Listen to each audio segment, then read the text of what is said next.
The broadcast is now starting. All attendees are in listen-only mode.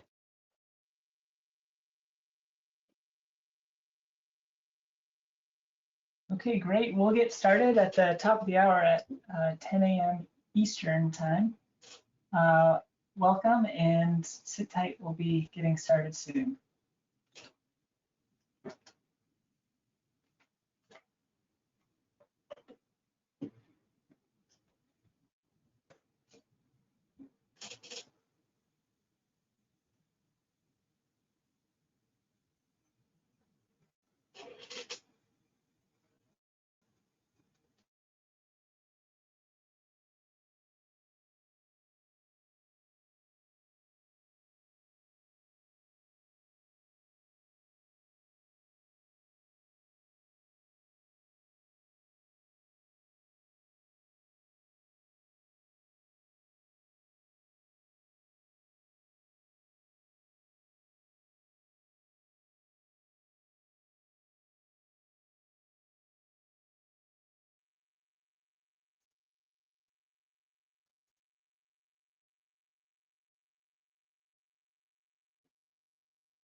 Okay, we're just going to give it a couple more minutes and then we'll get started. So sit tight.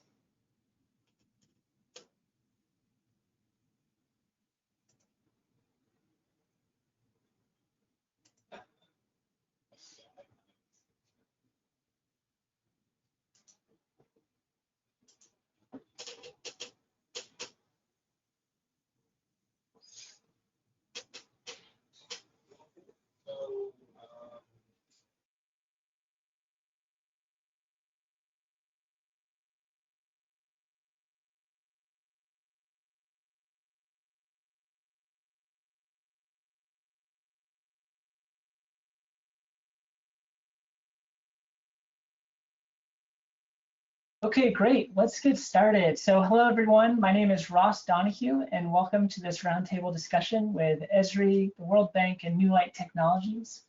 My name is Ross Donihue, and I'm part of Esri's StoryMaps team, and I'll be the host for this webinar. A few housekeeping items just to get started. We'll be using the comment feature here in GoToWebinar to take questions.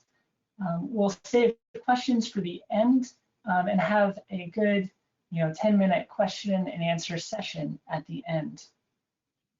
Feel free to type in questions at any time.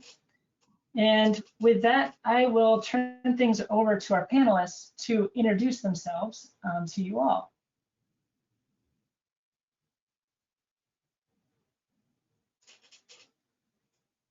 We'll start with Stephen. Apologies. Good morning, good afternoon, everyone. My name is Stephen Rubinyi. I'm a disaster risk management specialist at the World Bank. I also lead the Planning for Resilience thematic area of the City Resilience Program. Good morning, everybody. My name is Ron Goldblatt. I'm the Chief Scientist of New Light Technologies, and I lead all our projects with the World Bank, NGOs, and other international organizations. Hi, my name is Jennifer Mannix, and I am a geospatial developer and analyst at New Light Technology. Hi, good morning, everybody. I'm Larry Curran. I am a data scientist and project manager at New Light Technology. And then we will also, oh, go ahead, Brooke, sorry. Sorry, and I'm Brooke Hatcher. I'm a senior geospatial analyst at New Light Technology.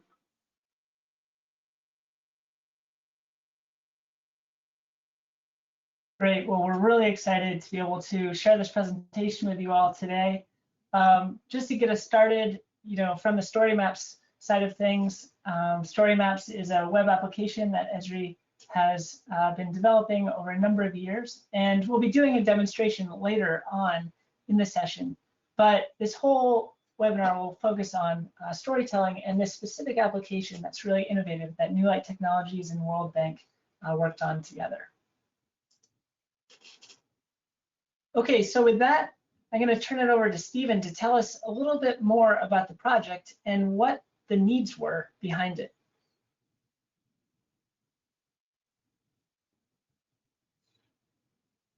Russ, I think I will take it from here.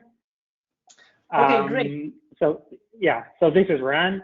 The project that we will discuss today was done as part of New Light Technologies' increasing involvement with international organizations and NGOs to help promote the use of novel geospatial data sets and innovative technologies to address some of today's biggest challenges.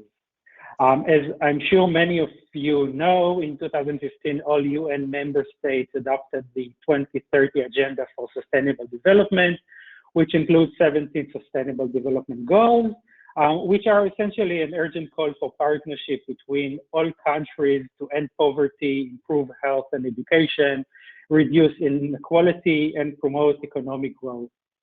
And up-to-date and accurate geospatial data is obviously key to achieve these goals. But communicating all types of data, including geospatial, and making them accessible to decision and policymakers is a challenging task. And today we will show how we at New Light Technologies leverage Esri's StoryMaps product to help the World Bank enhance the resilience of cities to climate change and other challenges. If you can go to, yeah. So who are we? New Light Technologies was founded in 2001. We provide integrated consulting services, including cloud and enterprise IT, cybersecurity, data science and analytics, research and development, and geospatial solutions, including innovative tools and solutions for data visualization and communication of complex spatial data. Go to the next slide. Our motto is to bring geospatial data to life by converting complex data into meaningful information and making it more accessible to those people and policymakers who actually need it. We specialize in a wide range of geospatial data analysis solutions, for example, remote sensing applications, including for disaster management and resilience, data modeling, predictive analytics, and development of web and mobile GIS systems and decision support tools. As you will see today, transforming data into intelligence does not only mean generating new data or modeling data. It involves the full life cycle of operations, from collecting the data and processing it, developing complex predictive models, including using AI and machine learning methods, and then finding the most effective way to make all this data accessible and useful. The StoryMap solution that we developed for the World Bank is only one example of this integrated approach. So I will now hand it over to Stephen Rubinyi from the World Bank to introduce the City Resilience Program and the CityScan product, which we help to transform into an interactive and engaging geospatial platform. Stephen. Great, thank you so much, Ron. So as mentioned before, I work for the World Bank. At the World Bank, we have a program focused specifically on city resilience called the City Resilience Program. This program is funded by our partners at the Global Facility for Disaster Reduction and Recovery, European Commission, ACID, Federal Ministry, Republic of Austria for Finance, SECO, and the World Bank implements it. Please, next.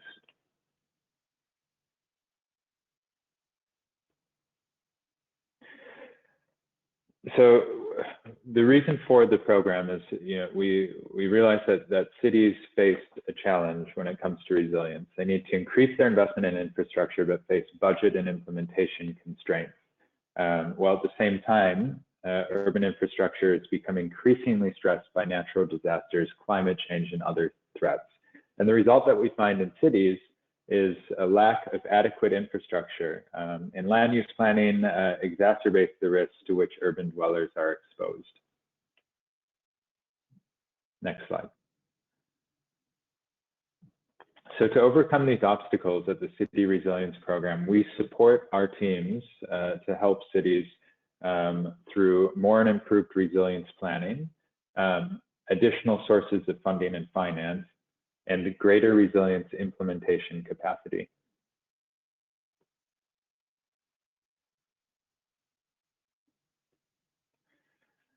And we're split into three pillars. So the City Resilience Program offer focuses on planning for resilience. I lead this pillar of the City Resilience Program, where we provide cities with increased access to tools and technical support to effectively plan for resilience. The next pillar is focused on finance. So this is where we support cities to have increased access to private capital through different types of technical assistance, guarantee instruments, and viability gap financing. And then the last pillar is focused on partnerships. So we recognize that there's a lot of great work happening elsewhere that we can leverage on a technical side, both in terms of development partners, firms, that sort of thing, but also to look at increased co-financing opportunities with our partners as well to help to address the urban infrastructure financing gap. So today we're going to talk specifically about a product that we have called the City Scan. So the City Scan is one product that falls under the City Resilience Program's Planning for Resilience pillar. This is something that we've been working on for a couple of years now, and the idea is that we want to be able to provide our team leaders based in country offices, as well as the city level clients that they have, some initial insights to help guide dialogue around addressing their resilience challenges. Next slide, please. The objectives here of the City Scan are to survey key urban characteristics and the interaction between the built and natural environment. We want to highlight existing conditions, look at future trends and growth opportunities as action for officials, and assess urban spatial challenges and critical resilience challenges. So, the key here is that we want to lay the groundwork for our teams to have better prioritization and coordination of investments. We want to impact World Bank projects by getting them to consider resilience very far upstream. Next slide. Key to this for us is aligning with our project cycle. So what we want to do is we want to be a conversation starter between our team leaders and the cities around their resilience challenges. To do that, we need to deliver product quickly, we need it to be standardized, and we need to rely on what is out there to do so. So what we try to do is take the best of globally available open source, open data, to put it together into a single tool that can help to start the dialogue with the cities. So in this case, we may not have, for example, high resolution flood hazard information, but what we can do is we can take a global data set that's available and use it as a conversation starter that can lead to questions around where to prioritize investments. And it can also lead to questions about whether it's worth investing in, say, a more detailed flood model to actually get towards individual investment decision making and thinking through how asset by asset are affected.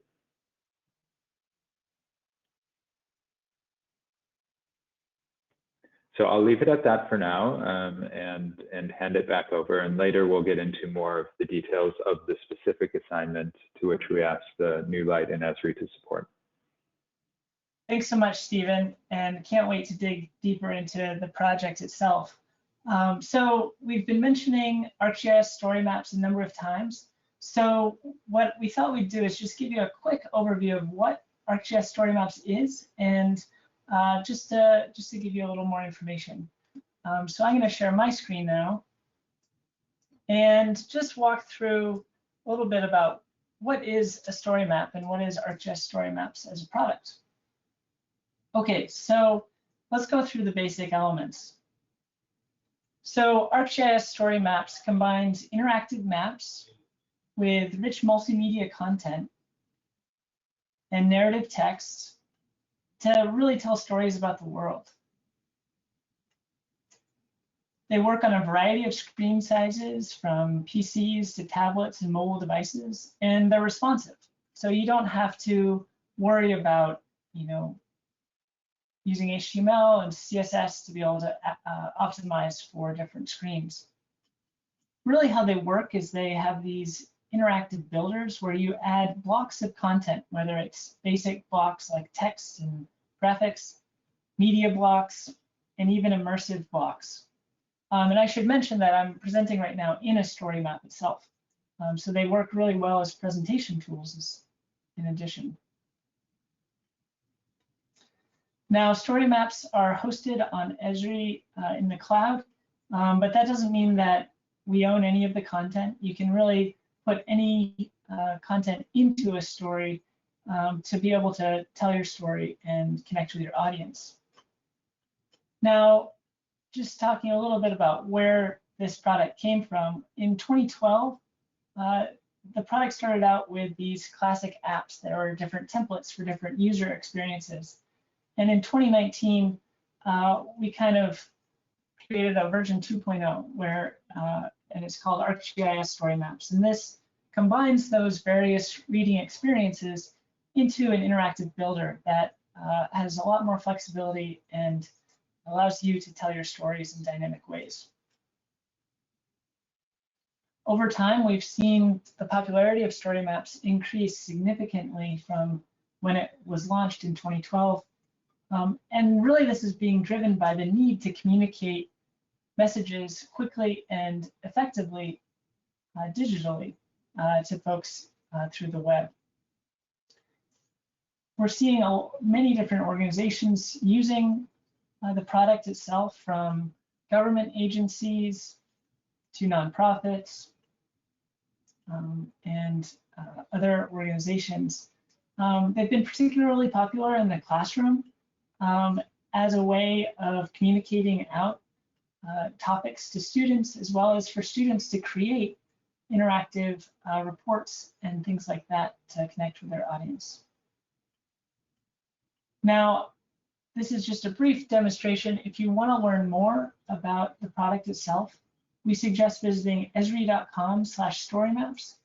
There you'll find plenty of resources for how to get started, anything from blog posts to instructional stories on how to use the various components. And we're here to help get you started, so feel free to reach out anytime. With that, let's get back to CityScan and the amazing work that happened there.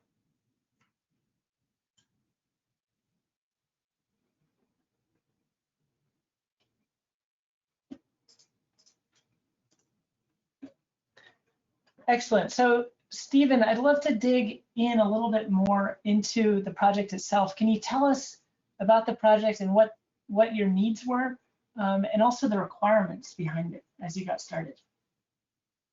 Sure, thanks, Ross. Prior to the pandemic, we had been producing city scans for our teams in countries as sort of this internal tool, as mentioned before, that was aimed to start conversations between them and their client cities around the various resilience challenges that they may face. Before we had engaged with Esri on StoryMaps and with New Light Technologies, we had produced about 70 of these city scans before. The way we had done it is we focused on providing a package of data to our teams in case they wanted to use it and take it forward. After taking the areas of interest and oftentimes clipping some of these global data sets. We put together PowerPoint presentations, delivered it as more of a PDF report, where we had urban planners take the data and provide a bit of interpretation to turn it into information. And then the third piece of it was actually a workshop piece, so where we would engage with the cities directly oftentimes here we took 11 by 17 or A3 transparencies and took the different layers, provided that sort of manual overlay and visualization to get them engaged. And it was actually a really simple but really great activity to to work with the cities, get members from different departments, from planning, from transport, from finance together to all sort of think about some of these spatial challenges that the cities may be facing. So when the pandemic hit, we had to think about how we could deliver something like this remotely. At the same time, we had been keeping up a bit with some of the advancements in StoryMaps. And so we decided to sort of adapt to the new reality of work. We couldn't stop our engagements, and we wanted to move forward with our first workshop in a longer term engagement with different metros in South Africa. I was really sort of focused on opening that conversation around the city's resilience challenges, thinking through what those may be, and then getting into the different financing options for how to make those types of investments a reality. So we ended up engaging with New Light Technologies on this, as they have a lot of experience in this space and had worked with us previously on producing several of the layers for the city scan, and partnered as well with Esri, who at the World Bank, we have a very close working relationship with them, as they also have a very close working relationship with New Light Technologies. So the project really was something that was forced upon us by COVID and made us think forward about what needs to get done, how we could deliver the same sort of product that we had before in a virtual environment. And this is the setting in which we involved the team here on the panel. So, thank you.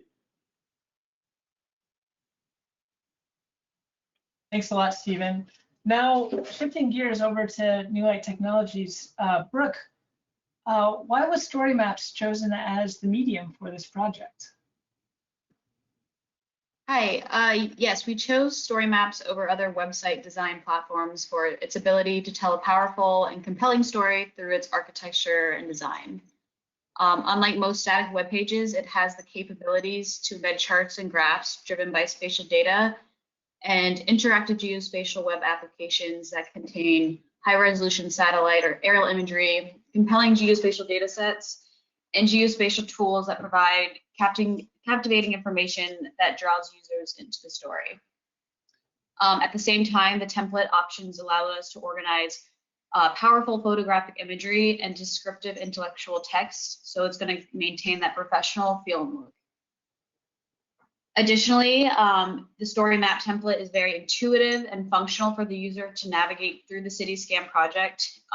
By its design, it guides the readers to the right elements of the story while they don't have that feeling of getting lost. And if there's a particular element or topic a user is interested in, they can further explore the story through the maps or additional widgets that provide contextual information or link to other story maps and make the easy page transitions to go deeper into the story or back to other topics. That's great insights. Digging deeper into the creative process, Jenny, I wanted to ask you, what was your process for transforming this static product into an interactive story map? Hi, Ross. Hello, everyone. So as the previous two have already talked about a little bit about why we chose story maps and what the project needed, like Stephen mentioned, we were in a COVID situation where we could no longer do an in-person PDF format of CityScan. So we knew that they wanted to make this as interactive as possible while being completely remote. So what we decided is that we wanted to focus on that interactivity as well as that simplicity that Brooke mentioned. So we started with a mock site that you see here, and our UX designer actually came up with this to try and create as simple but user-friendly options for a website design. And this is what we actually started outside of Esri StoryMap. So we kind of had this entire mock setup of it that we started to transform into the actual base that Esri has. So we use a number of different features in it. So at first we had that mock-up, and then we actually moved on to what I would consider the hardest part, which is turning all of the layers and whatnot that the World Bank had into both raster tiles and vector to be used in a number of maps and charts and web apps and dashboards and even interactive customizable apps that we created specifically for this project. So all of this was done through a combination of ArcGIS Online, ArcGIS Pro, as well as the Esri API to ensure some user functionality and whatnot. But we have hundreds and hundreds of layers and apps and maps and charts that went into each of these. But what we initially started off with was one city. So you'll see here, it says Tishwan. I apologize if I mispronounce it. And what we did is we created a number of what I already mentioned, the maps, the layers, the charts for this one city, and used it sort of as our case study for it. So we created 10 different story maps that all went within the ArcGIS Hub. So we created all of the layers to be interactive, and then we added in the text, and then we went through a number of different edits as the bank was constantly reviewing what was going in here, because we knew and they knew what their client needs were. So we went through a number of iteration processes to ensure that it was user-friendly, that it was what the bank wanted and what they thought the government of South Africa would also want and be able to use in the future. So from there, we actually started to create all of the story maps themselves. So as you see in this graphic here, this is one of the story maps. It is supposed to be identical across all of the different cities that we have in here. And so we first started with that prototype in Tishwan, and then we recreated all of it for each of these cities. So we had 8 cities in total, each of which had 10 different story maps, which equated to hundreds of maps and charts and graphics. And with that, we wanted to make sure ahead of time that it was actually going to be user-friendly. So one of the things that the bank actually suggested is that we do sort of a test case run with a few volunteers that they recruited. So we actually did a run through of the first story map to see whether or not there were any issues that users were having, whether or not the functionality was actually working for it. Also to get some comments and concerns. So for example, if the internet is not good in one location, is there a way to print it out as a PDF copy? Is it easy to understand how to use some of those customizable apps? All of this went into the process so that we could create dynamic and kind of stunning stories that would really captivate and show the entire sort of city resilience program in the city scan itself. Nice, thanks so much. So Brooke, can you dig into the features that ArcGIS StoryMaps has and were incorporated into this project? Yes, absolutely. So I think Jenny touched on a little bit of how we designed the project, but the whole city scan project stories are wrapped and stored in this Esri Hub application. For those that are unaware of the Esri Hub application, this is an engagement platform, and it serves a purpose to store and organize data tools that make it more efficient for sharing material. And in this case, we used it to possess these unique story map collections for each of the cities. So we go from the hub page, and that links to a story map collection page. And then within each collection page, you're going to have the unique stories that are categorized by the city scan project topics of flood risk, demographics, topography, etc. As you see through our presentation, when you open one of these story maps, you are going to have, we chose, this is called a sidecar template, but it will link with text and contextual information on the left and how it relates to a dashboard or a web map on the right. Some allow user interactive, so they can turn on layers as they please, swiping widgets and other functionalities to make the data more accessible, visualize, and extract as more information as possible. Additionally, I think as you've seen through some of these graphics, it doesn't have to just be dashboards and web maps. Our city scan project material. And then I would also like to just note that it's very customizable. No StoryMap project has to look the same or will look the same because of these features. Yeah, these are beautiful visuals. Jenny, how did you take the static maps and turn them into dynamic features? So Brooks actually already mentioned some of the different features that we had. We used some web apps and some dashboards, which are already built into the Esri system, and something that's very simple for anybody to use. You throw in a few layers, you can do the design of it, you can add charts even to the maps themselves. But what we wanted to do was actually even take it like a step further. And we actually created our own customizable dashboard app. And what is a no-frills editing application using Esri's API, JavaScript API. And these apps are hosted in a single page application that is then stored in Google Cloud Storage and embedded in StoryMaps as iframes. So with this, the bank specifically wanted to get user input from the different cities in South Africa. And the reason for this is that it's actually from the stakeholders themselves. So some of the maps will actually have features that will contain, sorry,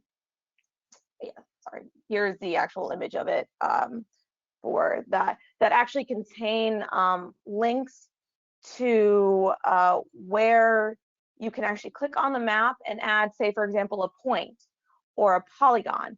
And these are completely customizable that we developed in their API that they can put their own information in. So for example, there may be a section, and there is a section on here that is talking about flood risk. So they can actually go in and draw on these maps an area where they can outline in their city where they think there's actually going to be a flood or where they've seen a flood previously. So right here on the actual PowerPoint, you can see somebody clicking on the map and they can put a dot, they can put a polygon on there. So we can actually get usable information directly from the source. So rather than us using whatever data we have, we can actually get it straight from the source. And that was really, really important for the bank, especially when they were doing the actual workshop in order to create even more user interactivity for it. So it created an even more dynamic sort of setup. So it seems like data was a big component of this project. Shifting gears a little bit, Larry, I wanted to ask you, why was Google Data Studio chosen as a data visualization tool? Sure. Hey, good morning, everybody, and thanks for the question, Ross. So the whole goal of this was really to transform the city scan into that interactive experience. So after looking at some of the features that were desired by the World Bank team and looking at what was out there, we decided that we were going to find a solution that was interactive, automatically updated, and of course, visually appealing. So Data Studio is kind of a free tool that allows for interactive charts and customizable tables, dashboards, and reports that can be easily shared and easily downloaded. And via Esri's StoryMap, it's also easily embedded into this as well. So this really allowed us to take a static chart and allow a user to play around with it and allow them to focus in on their city, to focus in on specific time periods, to do a comparison to other cities in the metropolitan areas as well. over time. And again, it also allowed them to download the data so that they could have the data as you know, on their own, so that they could do their own analysis if they chose to. But the embed functions in the StoryMap really allowed us to create those interactive charts so that you know, it really maximized, you know, again, focusing on that we had to do this from, you know, in a COVID environment, and allowing as much interaction for the users as possible, that this really was the best solution that we could come up with. Thanks a lot, Larry. And this is such a beautiful example of how you can embed rich content from other sources directly into a story. So it looks like this worked out. It's a great solution. You know, you've presented these beautiful end products. I want to hear a little bit about the challenges associated with this project. So Brooke, over to you. What do you think some of the overall challenges were associated with this project? Yes, thanks. So any issues with starting a project for the first time, we did have hard deadlines, but we weren't positive of how long pre-data processing would take, the story map and web application designs, and actually populating these features would take. So to mitigate this issue, it was very important to stay on time and have mini subset deadlines between our teams and daily setup meetings. So yes, lots of communication was very important for this project. Especially communication is very important when the project involved large amounts of data pieces. So it required lots of organization to store the data and begin the process to share, taking the data from the cloud to the computer, to the Esri software, to the AGOL platform. We had to also consider organizing the data. Once we got the data into the AGOL platform, had to consider how we wanted to organize it there. And then also we had to consider Esri credits. We needed to store certain tile features or feature services. And yes, with lots of data, we had to deal with hundreds of maps, hundreds of apps, and charts that we would have to replicate for each city. And so it was very important to have unique and uniform naming schemas to keep everything organized, and a detailed documentation of the pre-processing to take the data and transform it into these dashboards, our unique data sets. And yeah, so I think if we were to repeat this again, automation on the back end would be very important key to this.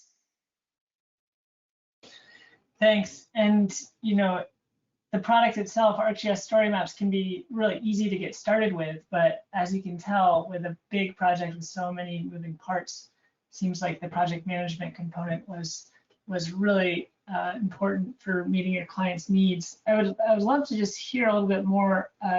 Jenny, how did you address these challenges and make sure you delivered on the needs of your client?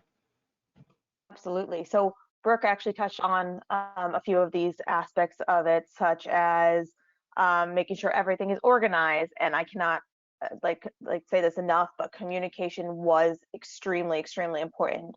We had a number of people working on this project, as we had so many story maps to do, so many cities for it, and we needed to make sure that it looked identical across each of them. So if a map looked one way on one story map, we needed to make sure that it looked the same on the other cities for the same map for it. So it was a lot of making sure to go through each and every one and checking them for those specific details.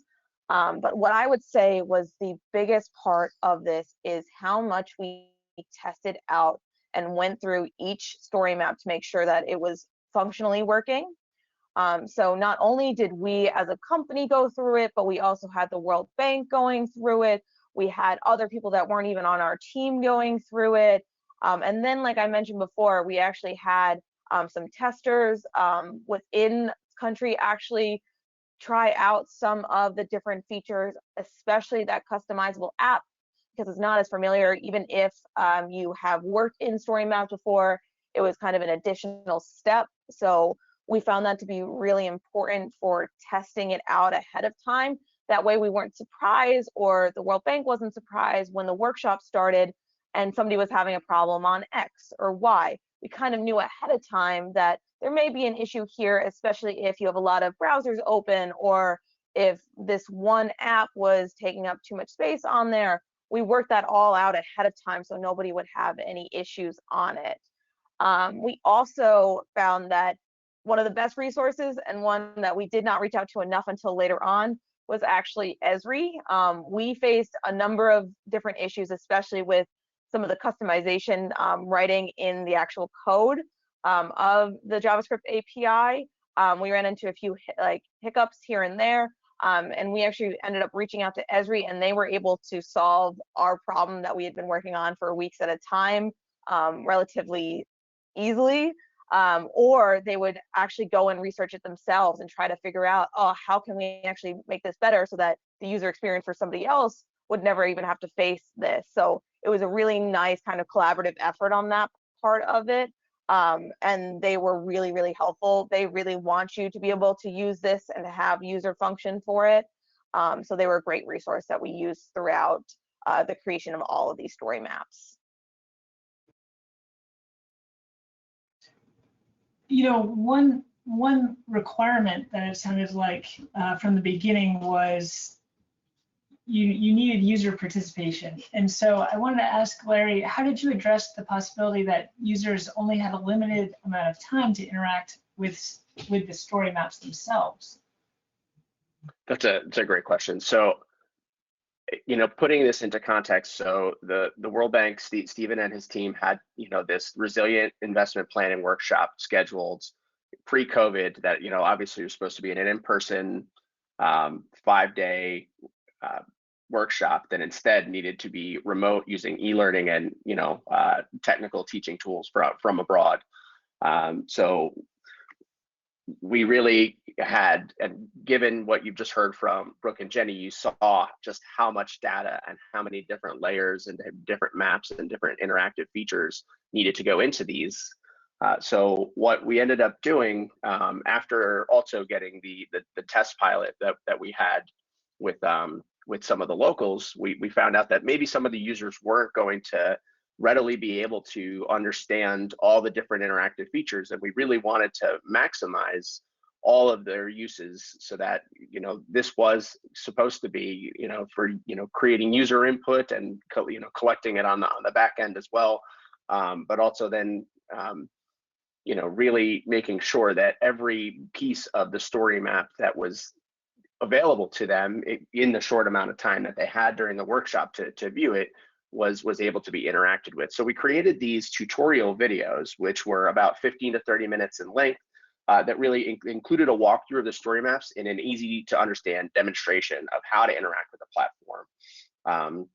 It allowed the basic user functionality, navigating between the sections and the municipalities, looking at the Esri map interactions, using the swipe and toggle tools between layers and the interactive maps, adding the feature that we talked about before, where some of the thing was actually user input, where they drew their own polygons or put their own points onto the maps themselves. So yeah, adding and editing those geographic features. Responding, we had Esri survey 1, 2, 3 questions that were embedded as well. So just understanding, you know, the different ways to answer those. Some of them were ranking questions, some of them were multiple choice.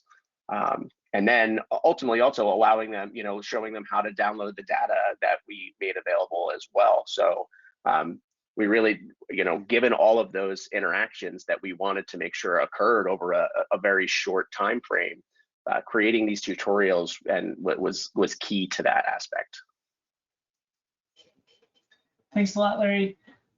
Now, shifting away from kind of how the product was created, let's talk a little bit about the outcome and results of the project itself. So Stephen, over to you. What was the World Bank's response to the project? So overall, we were quite happy with it. And I think the clients were as well. You know, I was pleasantly surprised with the versatility of the StoryMaps platform, and I think we managed to get so much more information out of it, out of the city scan, than we had previously in our in-person interactive sessions. Yeah, and I think the clients responded to it very positively as well. Special thanks to New Light for helping to guide this, and to the Esri team here for providing guidance as well. That's great to hear. Jenny, over to you. What lessons were learned throughout the process? Yes, we had a number of lessons that I would love to tell everyone for.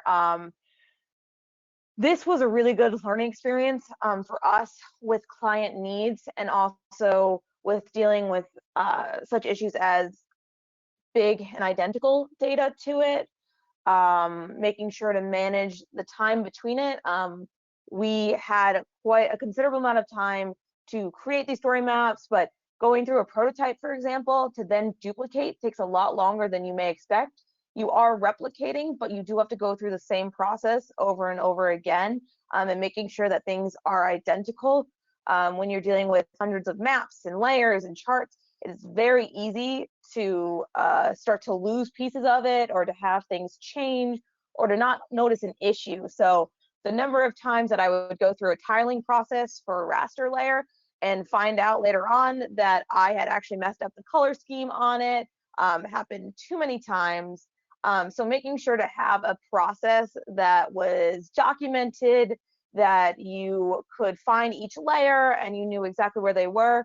We ended up having really organized Google Docs that had the layer name, what city it was going to, what sort of section it was in, whether it was being tiled, whether or not it was being uploaded, whether or not it had been put into a map or an app.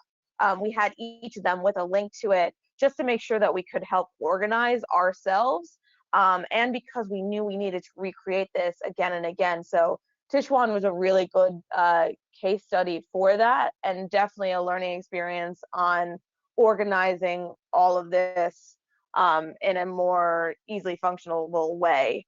I would also say that we learned that communication is really, really key in here, and we've already kind of touched on that before.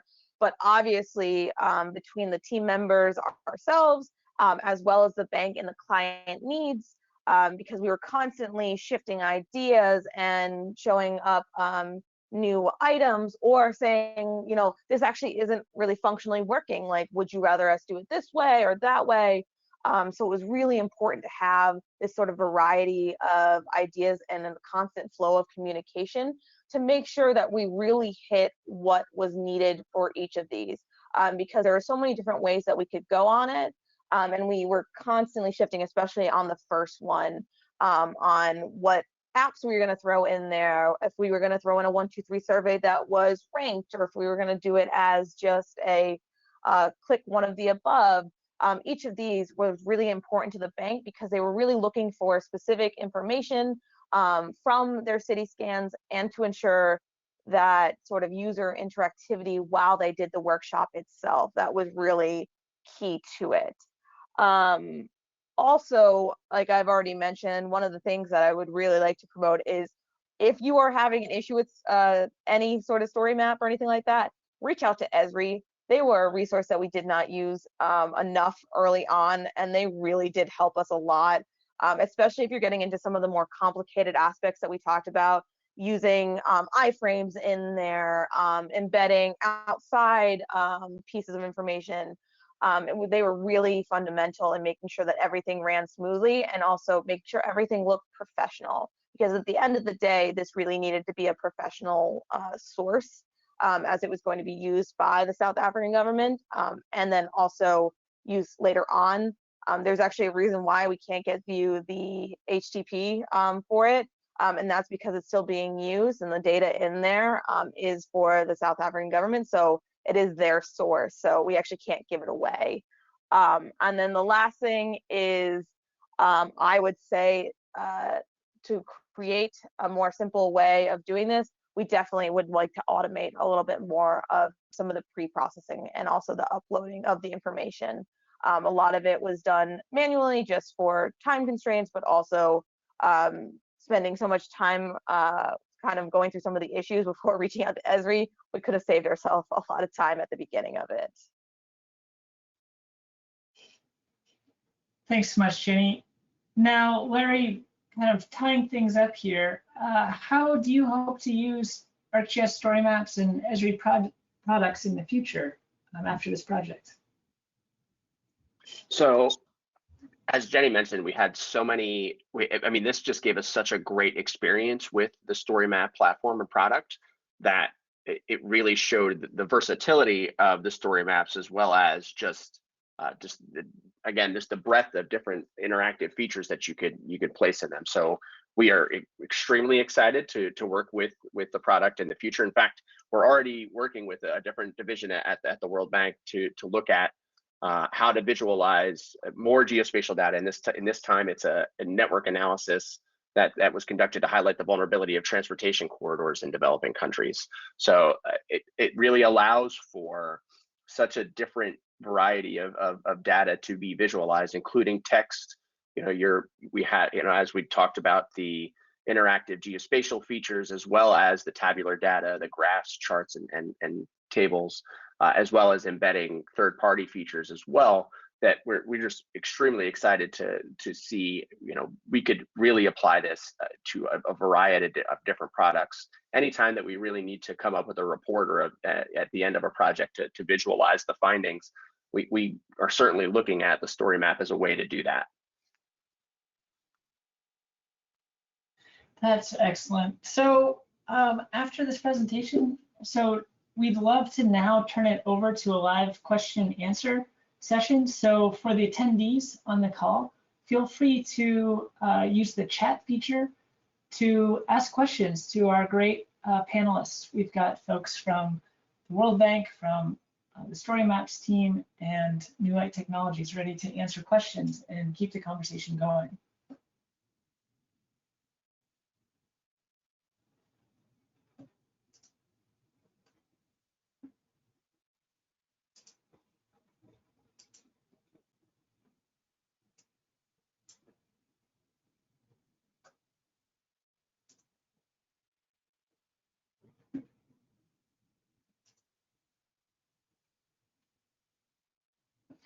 While the questions are coming in, Stephen, I'd love to hear a little bit more about how you've been, adapting things like CityScan during COVID, and how that's impacted your work and how you've moved things to be digital and less in person, and some of the tools that you guys are using or projects you're working on now. Sure, thanks, Ross. So I think like a lot of folks, we've transitioned to working remotely, and this is a challenge for us, as a lot of our clients in developing countries. It's been a bit difficult to connect. So I think when the pandemic first started and we weren't allowed to to go and have these in-person meetings with our clients, there was sort of a moment where a lot of us didn't really quite know what to do. And then, quickly the adaptation to the reality kicked in, and there's actually been a lot of positive effects, spillover effects from this that have come through. I think that our use of StoryMaps here for the CityScan is a very good example of that. So we've had to adapt to looking at, say, e-learning tools, where otherwise we would have done things in person. We've had to get used to using technologies like Zoom and Microsoft Teams with our clients. They've had to upgrade their capacity to connect and get familiar with these types of products and technologies that that beforehand, it was always a challenge for them. It was difficult to get them on the phone, and when we were there, everything was sort of done in person. So as mentioned, before the pandemic, we had a lot of success using these transparencies of different layers as overlays to engage with the client cities. And I wouldn't have thought that a few months later we would have a full-fledged StoryMap and e-learning platform, and that we would have 8 different metros coming in through Zoom, engaging in breakout rooms with different technical experts around this content. So we hadn't really even thought it possible before, and we've sort of turned to this being the new normal, to the point where going forward, we'll be able to cut down on the amount of travel that we have. We look into investments like StoryMaps and other e-learning tools as a way for us to actually save money because of the large costs of travel and that sort of thing. So I think it has pushed everything forward in a lot of ways, and we're really looking forward to to further advancements with StoryMaps platform from Esri, to working with firms like New Light Technologies as well on sort of mainstreaming some of this even further. So thanks, Ross. Thanks a lot, Stephen. Over to New Light Technologies, Larry, Brooke, or Jenny. In terms of the lessons learned, it seems like you've been able to create some patterns here that would be applicable for a lot of other projects and other governments in around the world. So I was curious if you have kind of the vision of reusing some of the code bases or solutions of embedding things like interactive charts and story maps into other projects in the future, and if you have any of those happening right now. I think this would be a wonderful time to talk about some of the FEMA work for it.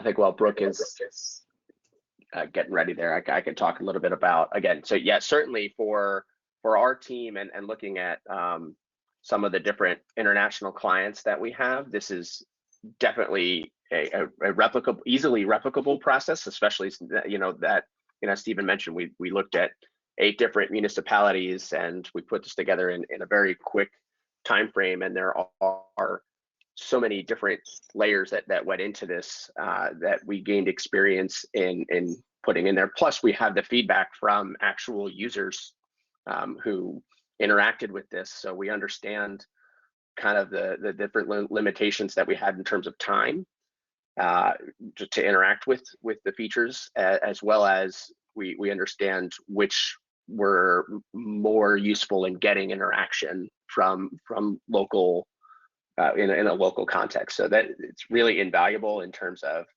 the fact that we were able to kind of have all of that within a short time frame in this environment. And we are, like I said, we're already using this in some other projects, and I know if Brooke is able to talk about it, we're using it also domestically in some of the work that we do in the emergency management community in the United States.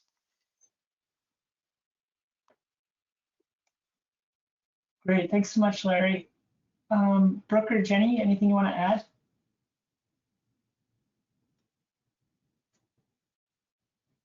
I would just honestly reiterate what Larry had to say, but also that especially with like New Light, we also have a more domestic side for it. Brooke actually works on our FEMA team primarily, and they do a lot of, or find a lot of use with the dashboards in particular. But I think what they can also do is start to shift some of their work that's just in a dashboard format into a more compelling story, especially dealing with their different flood events or the different catastrophes that are going on for it. We've already talked about having another webinar focusing on the FEMA side and some of their uses of the new story maps as well, because they're seeing it as more of a critical point in really getting others engaged in what they're doing, and some of the solutions that are being done geospatially in the flood world. Exciting, very exciting. One thing that came into the chat is talking a little bit about the new features and capabilities of ArcGIS StoryMaps that are coming and that you can use right now. So, I'm really happy that you asked this. One of the really exciting new developments is the ability to customize your stories with our theme builder. So you can customize anything from colors to fonts. We now support Google fonts in ArcGIS StoryMaps. And so you're able to, match the branding of your organization even better than you could before. So anything from fonts to background color to adding logos and really making it look like your other content that's being put out by your organization. In addition, one really powerful immersive block is called the Map Tour block. A new feature is being able to create data-driven map tours. So you can simply link your map tour up to point data, and it will automatically populate the map tour just by linking the data and looking at the attribute table associated with that data. So it's a really seamless way to generate a map tour with a lot of points instead of manually adding each point by point. In addition, we have a new block called the gallery block, and this allows you to have a series of images all together that are really beautiful and can create more immersive and experiences that connect with your audience. I'm just going to post a couple links to resources for folks who are looking for those updates. We're very active on the ArcGIS blog space. This is a great way to learn about the latest features, as well as just get updates on what's going on. For those of you who are trying to get started with ArcGIS StoryMaps, we've got a couple instructional stories, as well as links to learn more. If you just go to esri.com/storymaps, this is a really good place to get started. So hopefully that's helpful. Just gonna see if there's any other audience questions.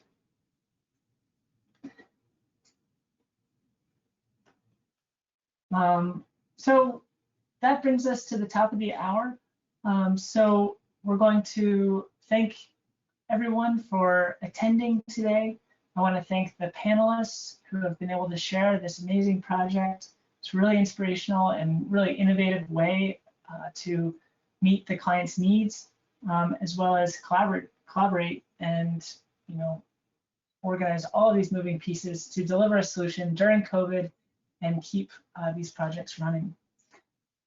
This recording will be made available afterwards.